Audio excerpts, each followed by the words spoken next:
folks, and welcome to the Horror Corner.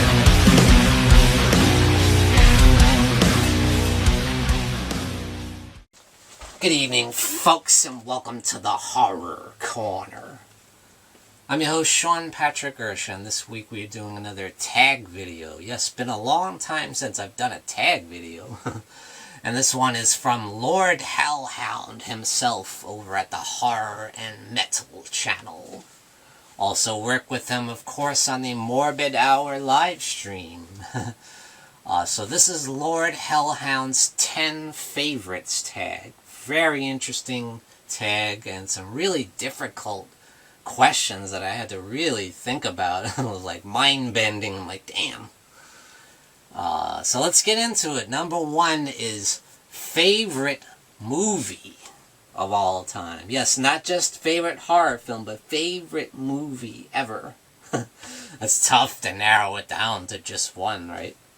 But for me personally, it isn't that hard, because it's going to be Halloween from 1978. That's not a big surprise, really, I'm sure.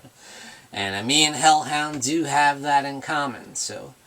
The absolute masterpiece from John Carpenter from 1978. Yes, the classic that started it all. Halloween. Now, favorite TV show of all time. For me, that is going to be none other than Star Trek. The original series. The original classic TV show. That I just feel is, not only is it the greatest TV show of all time, in my opinion, but it's the greatest science fiction ever created, in my opinion. Just the phenomenal storytelling, the phenomenal acting. It's so creative because, you know, obviously back in the 60s we didn't have the special effects that we do nowadays, so they had to rely on storytelling, acting, and creativity, you know. And they had such creative set design and costume design, and very colorful. I just love it. And man, I just have had so many dreams about being up there in the Starship Enterprise, you know, going all through space, exploring different planets, because, you know, space is endless, you know. And just imagine having a ship that you can go anywhere in space, you know.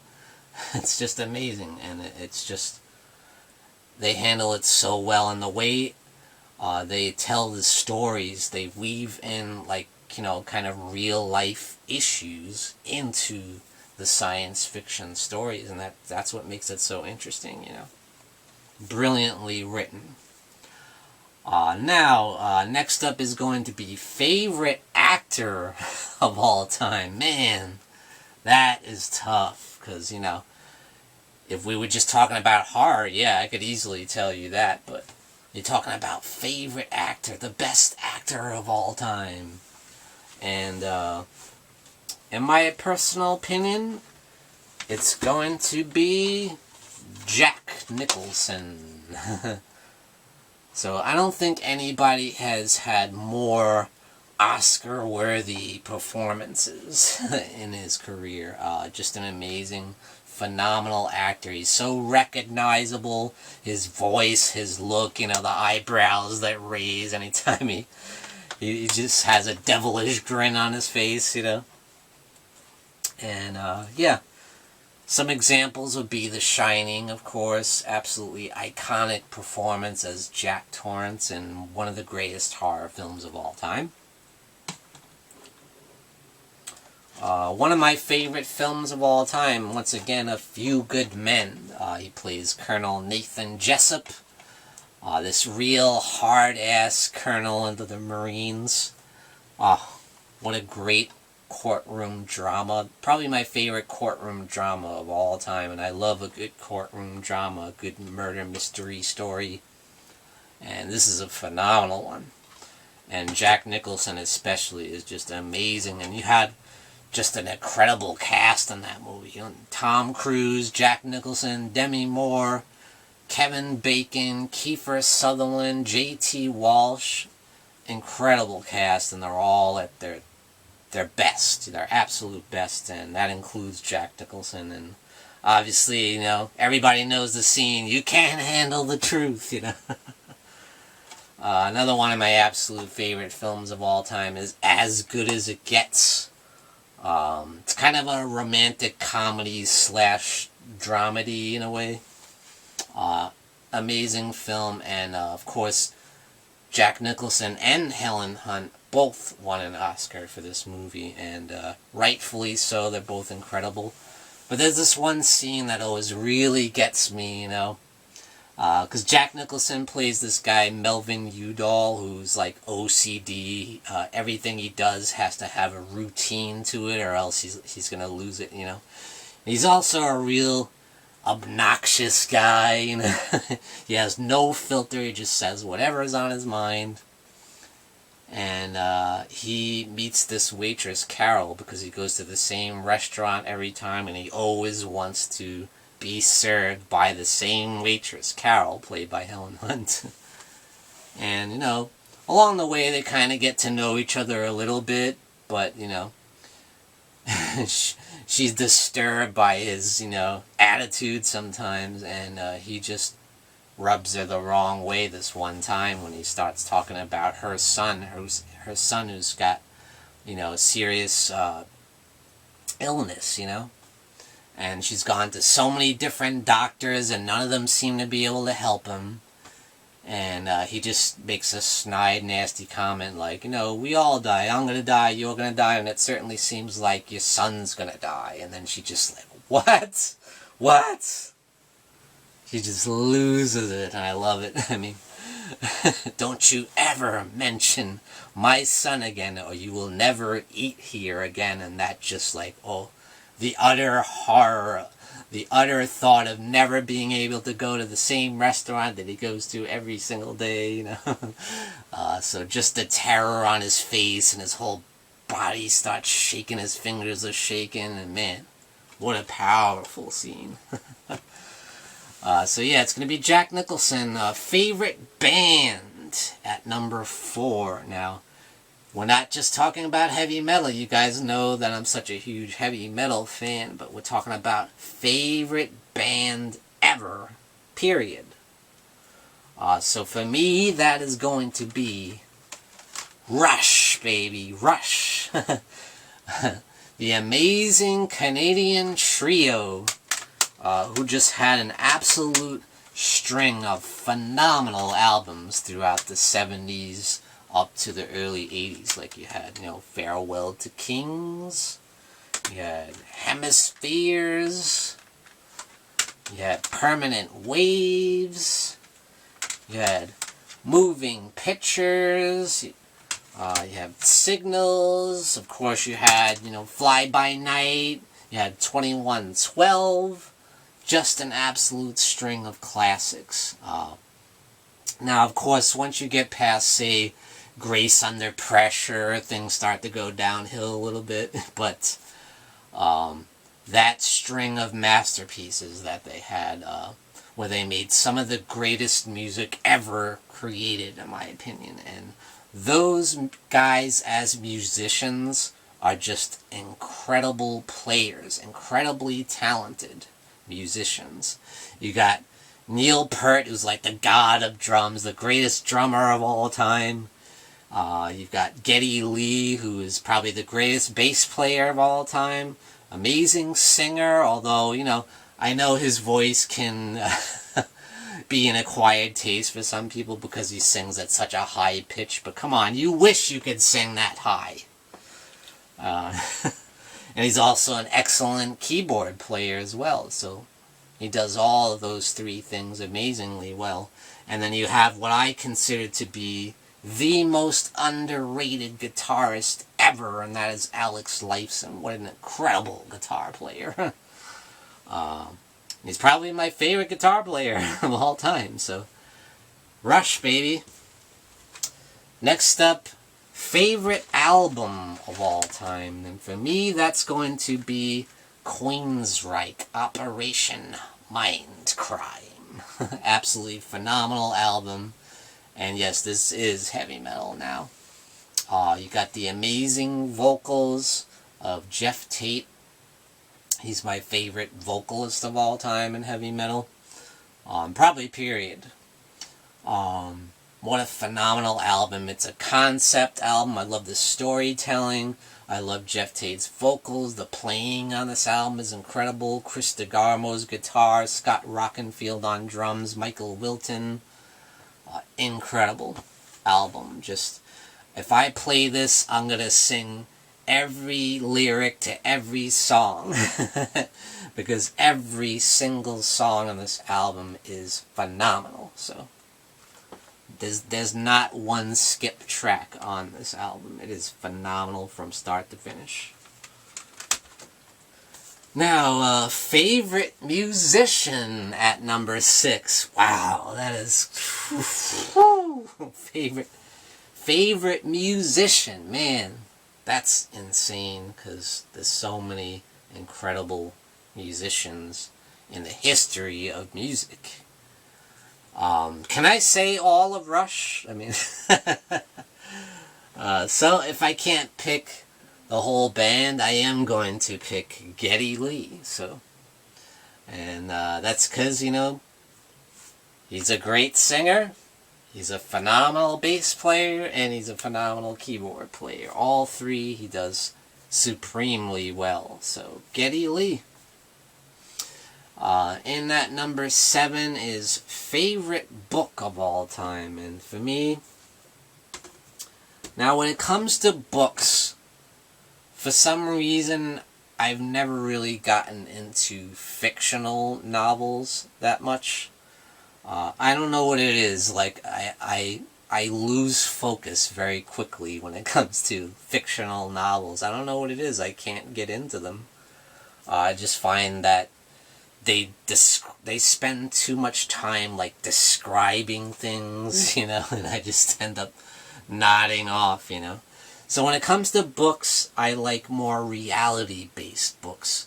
Sometimes some books on true crime, a lot of biographies about, you know, musicians, or biographies about wrestlers or stuff like that, or actors, or, you know, stuff like that. I always find really interesting, you know. Or books about movies, or books about making movies, or books just talking about movies. And that brings me to my favorite book of all time, which is The Hammer Vault by Marcus Hearn. Phenomenal book. This is like the Bible of Hammer horror.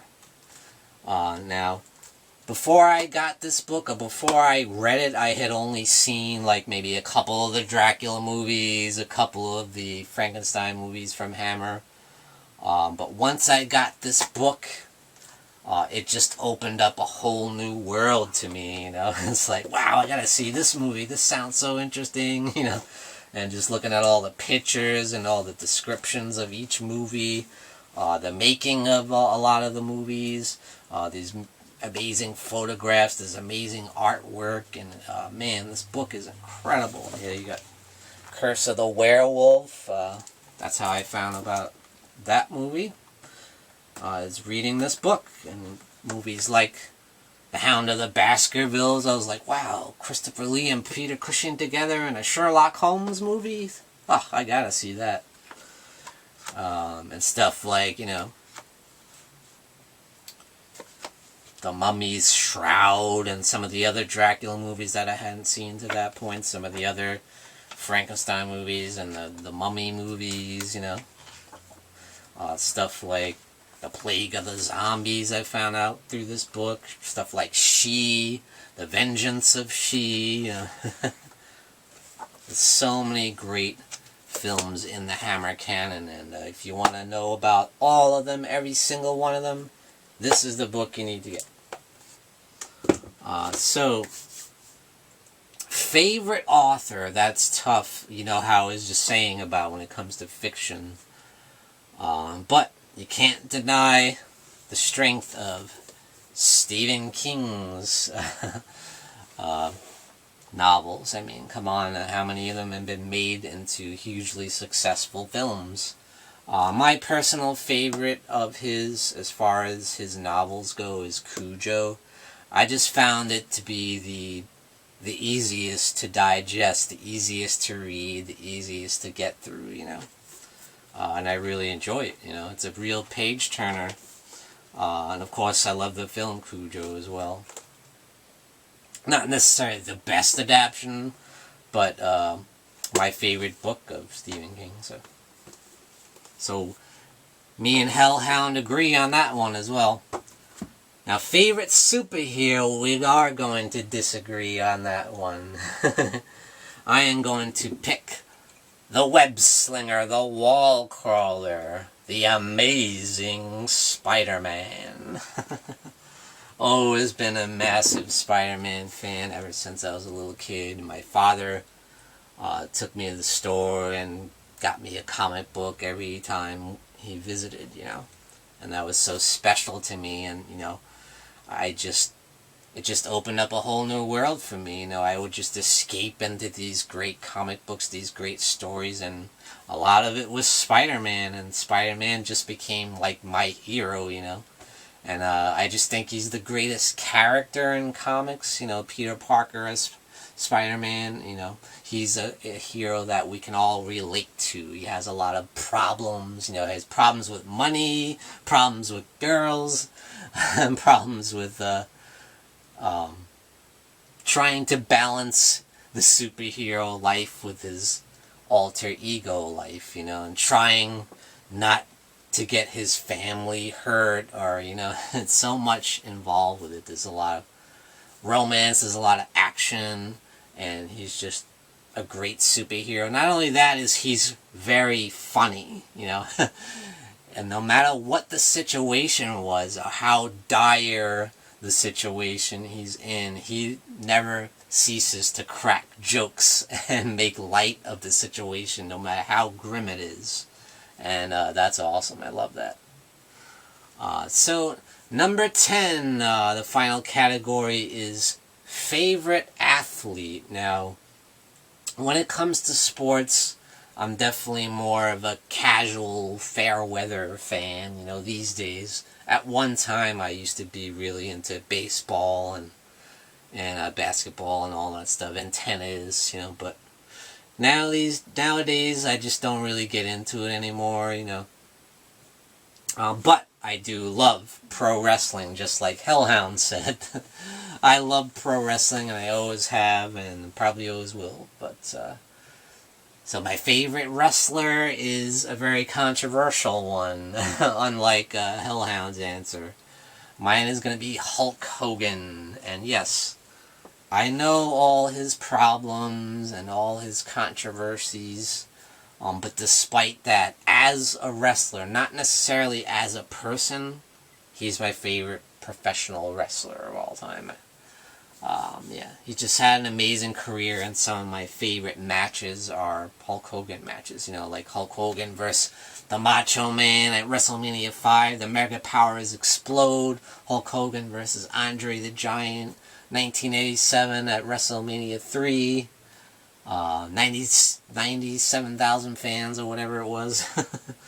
Hulk Hogan versus King Kong Bundy at WrestleMania 2 in the steel cage match. He had so many great rivalries, so many great legendary matches.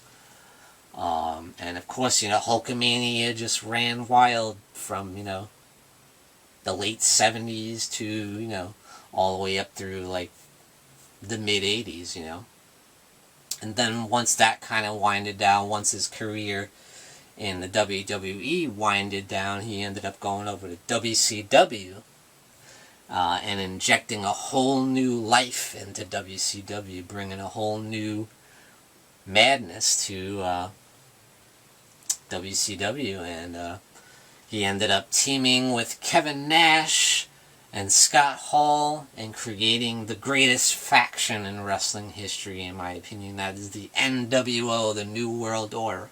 So he went bad. He became a bad guy, and he was the biggest bad guy in all of wrestling. And the WCW got so big because of that it actually took over the WWE and beat them in the ratings for 2 years straight. So, yeah. And, you know, he ended up going back to the WWE in the early 2000s, and he had a great run then, too. You know, had some great matches then with The Rock and Triple H and Kurt Angle and all that. So, yeah, in at number 10, my favorite athlete is going to be Hulk Hogan. So that's it, guys, for Lord Hellhound's 10 favorites tag. And I'm going to tag some people. So I'm going to tag everyone over at the Horror Hangouts live stream. That's the Horror Miser Monty G, Jen and Velvet over at Jen's Reviews from the Grave, the Trash Picture Show, and Trivial Theater. And I'm also going to tag Horror Fan 88 also from the Morbid Hour live stream. So you're it, guys. Answer the call and do Lord Hellhound's 10 favorites tag. And thank you for joining me, Sean Patrick Urshan in the Horror Corner. Tune in and stay scared.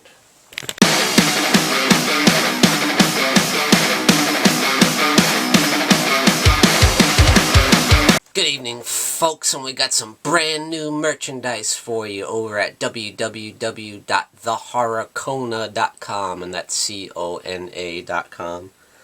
Representing the Horror Corner. Great new design. We got the Morbid Hour live stream there. You got the Horror Hangout live stream there. And you got my nemesis, the Dark Fate. So grab your t-shirt over at www.thehorrorcona.com. And we also got this beautiful new mug. Look at that. Very, very cool. Thought that came out really nice. So grab your merchandise today over at www.thehorrorcona.com.